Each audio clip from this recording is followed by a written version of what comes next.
Okay, so let's show you guys how to work kind of on your projects a little bit more. I do have a video that will show you how to set up Alta Vista, so I'm not going to re-record that one.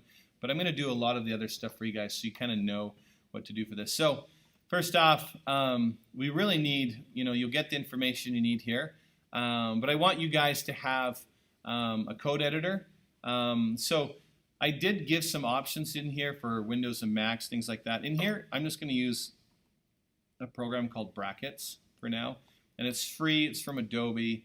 I like to use it because I can set up, well, I'll show you here later on. But let's make a new document. And we're going to save this as index.html. Now, index.html, what that is, it's a default name for a file on a server. Okay, so for example, if I go pull up facebook.com, remember how we talked about these folders and files you can see on here?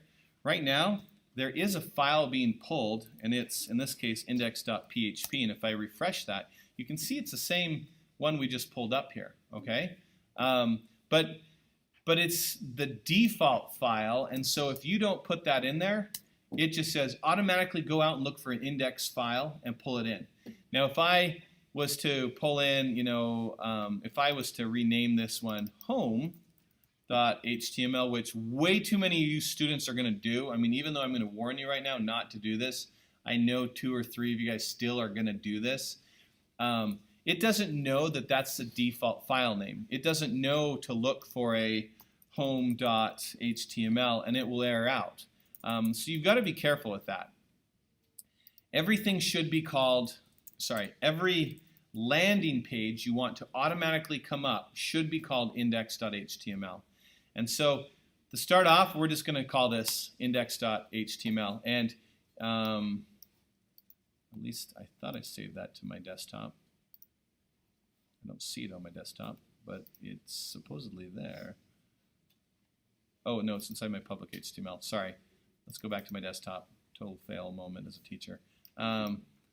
There we go. So I can see this index.html. It just showed up over here on the side. Okay, and if I type in a word here like test, or we go like the good old hello world, something like that, and I'm going to save it. If I double click on it, it loaded up locally, but inside my browser. So your browsers are set up to automatically view and understand and read .html files. And because I double clicked on that, it pulled it up. Now, do you guys notice this file : / and all this other garbage stuff?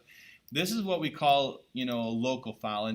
And as you guys are editing your content, okay, I can open up brackets and I can, say hello Jake, and I can come back here and refresh it. And I don't have this online right now. This is something locally on my computer I can view right now, and it's not on a website. No one else can see this. So as you guys are building your stuff, build it locally. Look at it locally, see that it works locally, and then once it works, we're going to take that file and we're going to upload it to a server and look at it that way. Okay, everybody with me?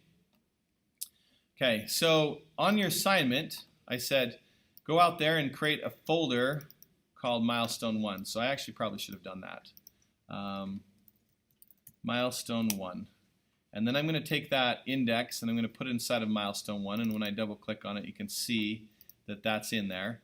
If I go back to this location now and refresh it, it can't find it. And the reason it can't find it is because it's on my desktop / milestone 1 / index.html. If I take out the index.html, do you guys think that will work? It will. Well, normally it'll work on a server. Because we're locally, it won't. But on a server, it actually will work. Just like that Facebook, right here, it doesn't specify index.html. It's because index.html is the default file for you, okay? So milestone 1, all lowercase, no spaces. If you do any kind of spaces or a capital M, everything is case sensitive and very exact. It may not work, okay? So from there, we're going to type out all of this code right here.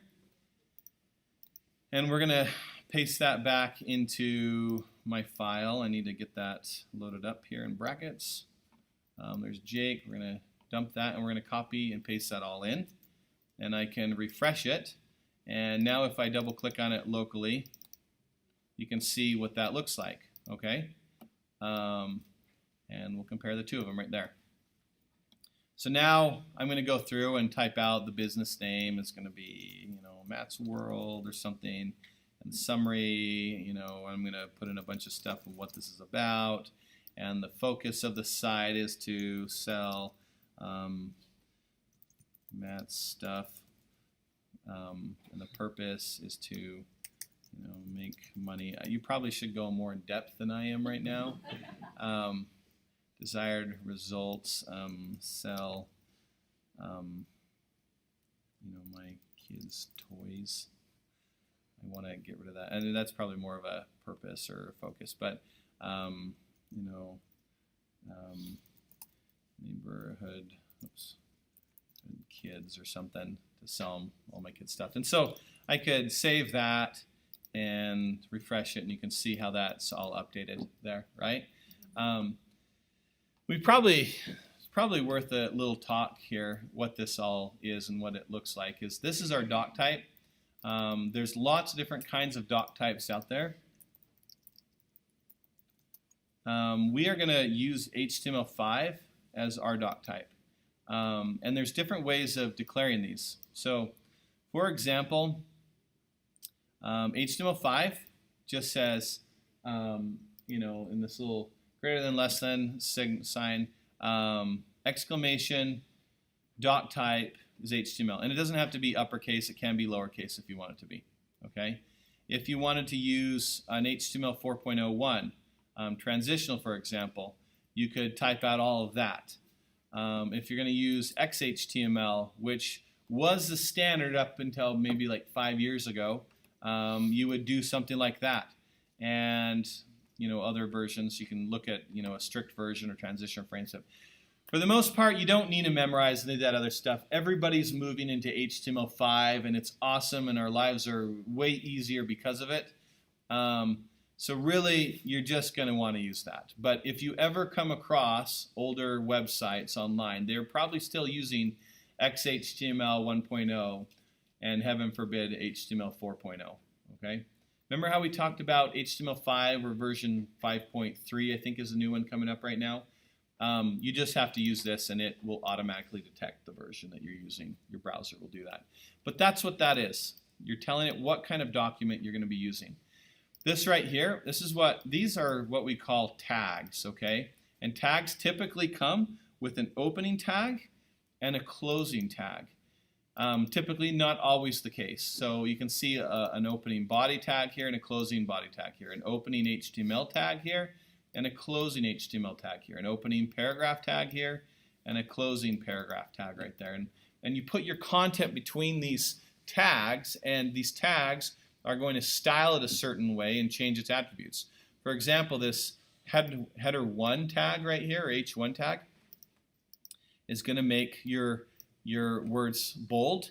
It's going to make them larger. It's going to put some space above and below it. It's not going to do one continuous line, and that's what the H1 does. And a paragraph, you can see it does put some space above and below each paragraph. And if I did a paragraph, it would fill out to the length of the screen and then wrap around to a new line, and that's what that does. So those are what tags do. They add some kind of style or some kind of functionality or something along those lines. Now we have our HTML tags, which we're telling the browser we are now going to develop in HTML.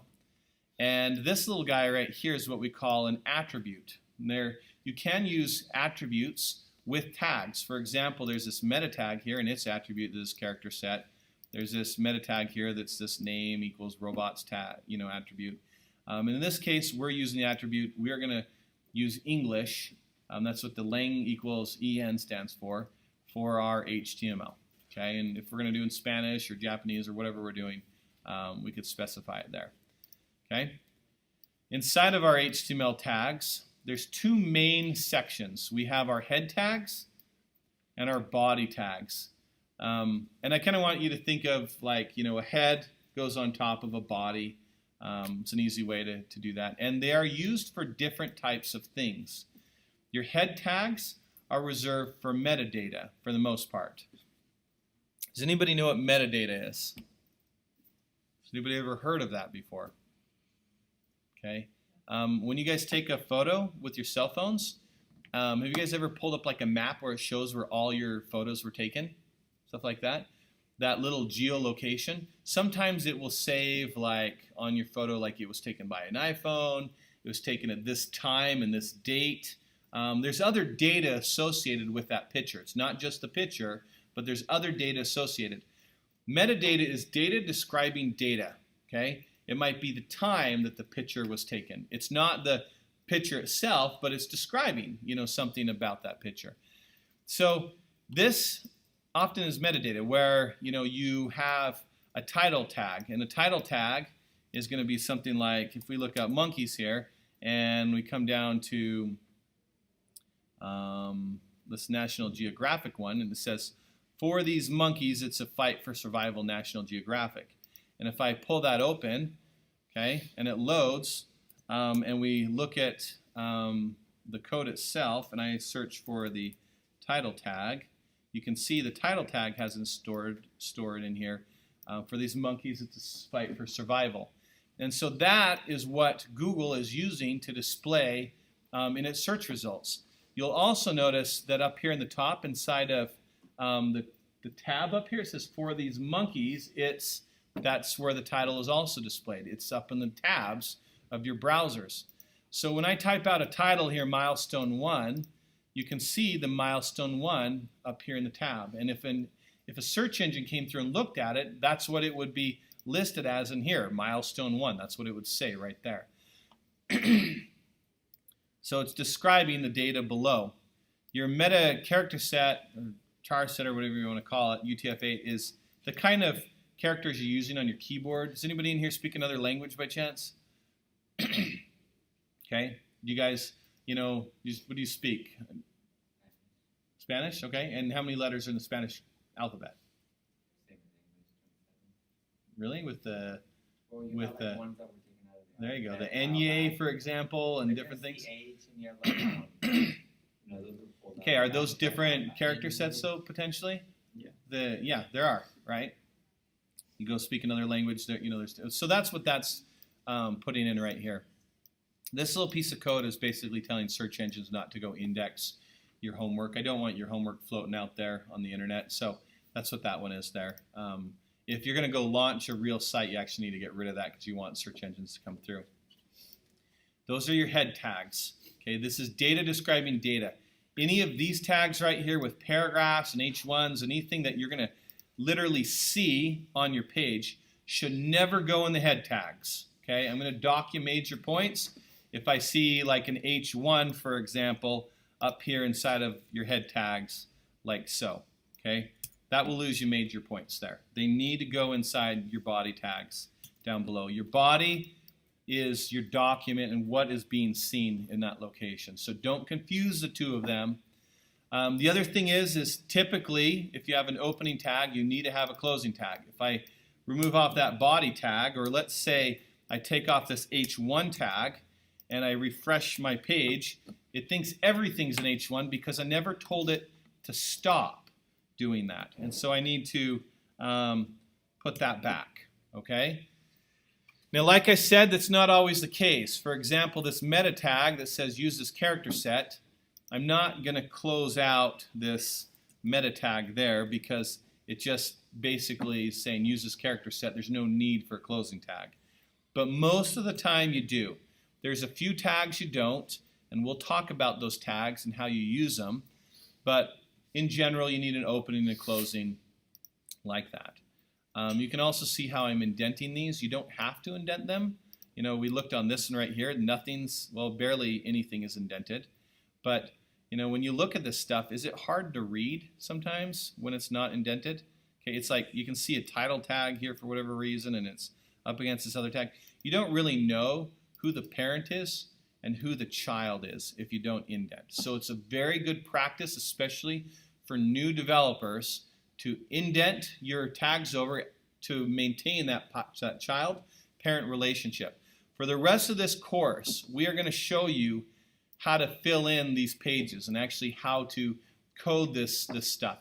Very important that you indent. So you can see where my HTML tag is a parent and its children are the head tags and the body tags. The head and body are siblings of one another. The title tag is a child of the head tag, and down it goes. All right?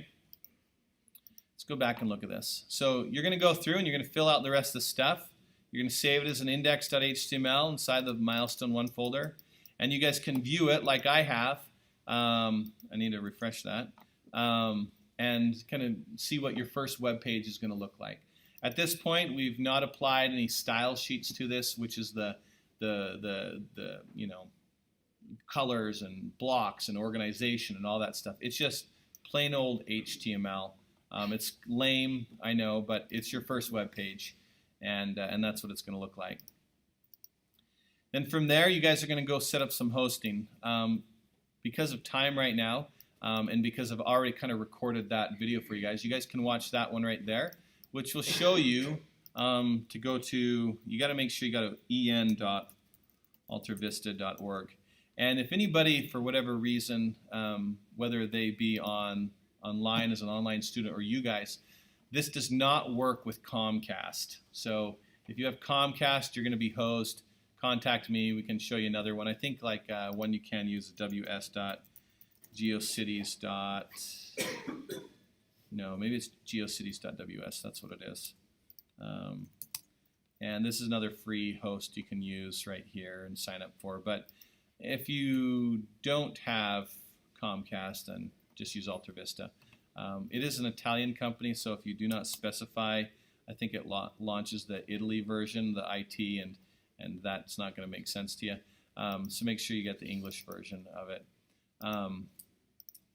But you're going to go upload, you're going to go grab this, you're going to grab your milestone 1 folder, and you're going to upload it to your server. Now in my case, I have a server set up here, and I'm going to take milestone 1 and drop it right there. And if I'm looking online now, just for simplicity's sake, I'm going to type out my domain name, milestone1/index.html, and you can see that I've now launched this on a host where you guys can see this and people can view it, and this now is live out to the whole world. Okay, so again, kind of going back a little bit in that previous video to that server client model, we literally have a server, and in this case you can see the server there with this milestone 1 directory with that folder sitting on there, and it's just a server that's, you know, I've got set up here in this public_HTML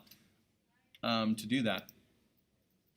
So just make sure you understand this client-server model. You're going to upload your files to there, and in this case of the homework, you're going to give me your student id.altervista.org/milestone1/index.html, and I should be able to view your pages online real-time from my house or my office or whatever I'm grading from. Okay. If you guys need to change your student ID to something else, you know, your name, or you have a problem setting this up, do it. Another thing, make sure everybody is aware of as you log into this and you set it up, do not set it up as a WordPress blog. Do not do this. It's a different kind of hosting that's not going to work for us in this class. You've got to start up just a startup hosting page. You're going to go on, you're going to put in your domain name, you know, maybe Matt's World, again, looks like it's available, and my URL now will be mattsworld.altervista.org/milestone1/index.html. And fill this all out. Let's set up hosting. That video is going to show you how to upload everything you need to do, and that's essentially your homework. Yeah. So can you do this all from like the computer at home? Yeah, absolutely. Yeah, and you're going to want to learn how to FTP. I think it's going to show you in that video. In this case, I've got a copy of CyberDuck here. If you've got a PC, there's lots of different types of you know, FTP clients out there. We talked about the FTP protocol, but essentially you're going to open up a connection. You're going to use FTP or SFTP if it supports it. You can type out a name. So I think I've got curl.net is one. Curlnet. And I'm going to use SFTP. You can see I'm using the port 22 in this case. I've got a username and I've got a password, and I'm going to connect into it. And in this case, you can see I'm connecting up into my server, and there's all my server files. And my specific stuff that's going to be visible to the web is going to be this public underscore HTML. And then I'm going to come back here, and I'm going to use this. Oh, where's my milestone 1? Let me go grab that.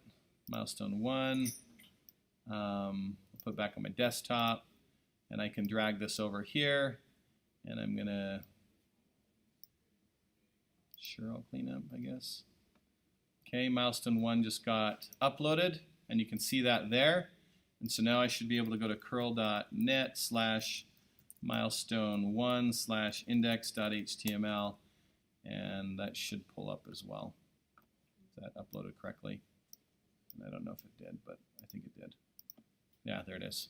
Okay, you can see uploading to a server using an FTP client, but everybody in here has to do that. Okay. Any other questions you guys want to know? Okay. Well, good luck. Stop the video.